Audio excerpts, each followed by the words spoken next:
Pessoa que está internada, ela se recupera melhor se ela souber exatamente quais são os procedimentos médicos que ela vai ser submetida, acompanhar, enfim, a sequência de tratamentos que ela também vai ser submetida, mesmo que seja, por exemplo, uma cirurgia cardíaca e coisas do tipo.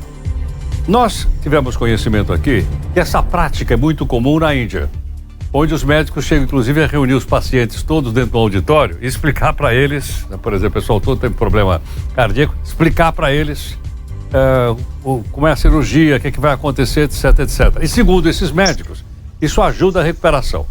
Como nós somos leigos também nesse assunto, nós pedimos então aqui ao Dr. Alaor Carlos de Oliveira Neto, que é coordenador do Serviço de Psiquiatria do Hospital Alemão Oswaldo Cruz, para conversar conosco. Doutor Alaor, muito obrigado por atender aqui o Jornal Nova Brasil. Bom dia, Heródoto. É um prazer imenso estar aqui com vocês agora. Obrigado. Doutor Alaor, e aí? Na sua avaliação, a pessoa se assusta ou a pessoa toma conhecimento? Procede essa prática acontecendo na Índia? Lá, pelo menos, os resultados são favoráveis?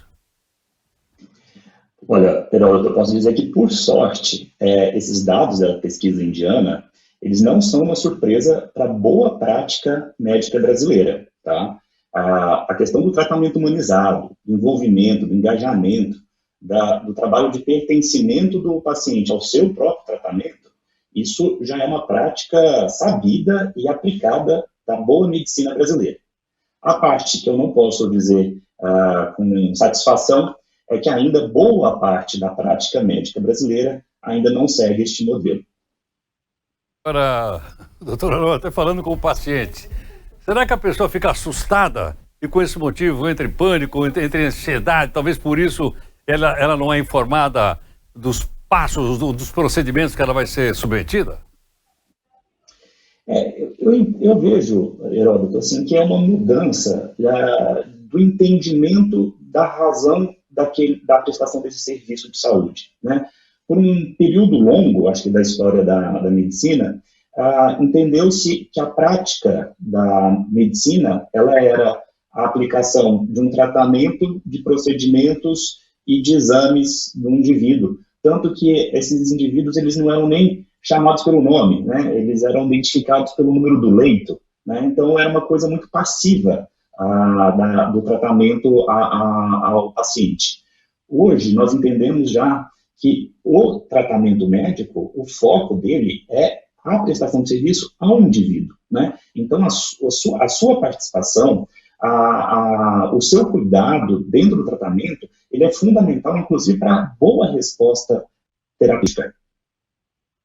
Doutora Alaor, era uma tradição que está mudando na medicina brasileira, então essa de informar o paciente dos procedimentos aos quais ele vai ser submetido, ou como está o seu verdadeiro e real estado de saúde. Geralmente, estou falando do passado, informava-se a família.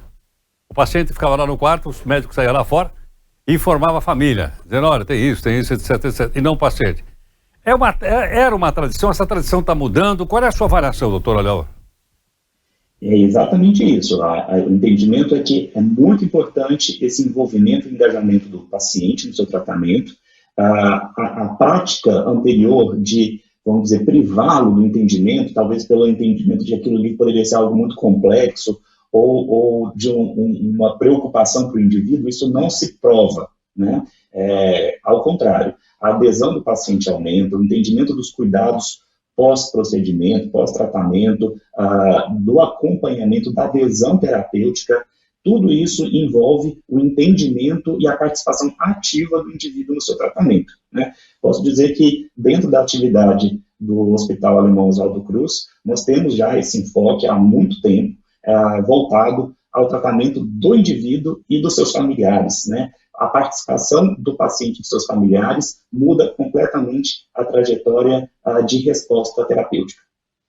Então, doutora, eu posso entender que essa metodologia inclui o paciente e seus familiares, e não necessariamente só os pacientes? Perfeito, Heródoto. Tanto o paciente como os familiares, como eu até estenderia para a equipe multidisciplinar, né? A participação não só do médico, mas do enfermeiro, da equipe de fisioterapia, todo mundo tem que ter um entendimento da sua participação e da importância dentro do processo da cura e do tratamento, né? Eu acho que o que essa pesquisa indiana ela mostra, que é algo muito interessante, é que essa boa prática médica, ela não está limitada apenas ao cuidado da medicina de excelência, que tem um custo muito mais elevado, né? Essa prática, essa boa prática, ela pode ser replicada, inclusive, no Sistema Único de Saúde, nos serviços públicos, no atendimento humanizado e da participação, do entendimento da importância da participação do paciente, também nesse perfil de saúde coletiva. Doutor Lauro, um tema como esse é discutido na Faculdade de Medicina? Os professores falam isso para os seus alunos? Heródoto, eu sou suspeito para falar, eu tenho muito orgulho da minha formação, né, dentro da minha universidade, isso sempre foi trabalhado, posso dizer para você que esse modelo, sim, ele é importante que seja praticado desde o início da formação do médico, né? Então, dentro da Universidade de São Paulo, a Faculdade de Medicina de Ribeirão Preto, tenho muito orgulho de dizer que sou um ex-aluno de lá, porque essa prática, sim, eu recebi de todos os meus professores. Ok. Doutora Laura, muito obrigado. Obrigado, bom dia para você. Muito obrigado, doutora Laura Carlos de Oliveira Neto, coordenador do Serviço de Psiquiatria do Hospital Alemão Oswaldo Cruz. Portanto, a ideia, veja onde a gente chegou com as informações e esclarecimentos dados por ele. O nosso gancho era que isso acontece na Índia. Não, isso acontece no Brasil. É verdade que ainda não pela maioria dos médicos e hospitais, mas vai nessa direção. E aí, agora eu pergunto para você o seguinte: quem de nós aqui já não foi submetido a uma cirurgia? Eu já fui. Aí eu pergunto para você, você gostaria de saber o passo a passo ou não? Ou prefere não saber? Eu preferi saber. Eu me submeti a uma cirurgia cardíaca da colocação de uma veia no coração. E quando eu cheguei lá, né, o médico de cara falou para mim, olha, eu fiz aqui um cateterismo para você, foi no Hospital Samaritano. Eu fiz um cateterismo para você, é o seguinte, isso aí é gravíssimo. Eu falei, por quê? Ele falou, porque isso aqui é um problema genético, você já nasceu com isso aí. Eu falei, e aí? Ele falou, olha, eu perguntei para ele, o doutor Estela, doutor, o que o senhor me recomenda? Ele falou assim para mim, se fosse eu queria ser operado agora. Eu falei, eu quero ser operado agora. E fui pelo doutor Shakur, que foi o médico que operou, né? Me colocou essa mamária.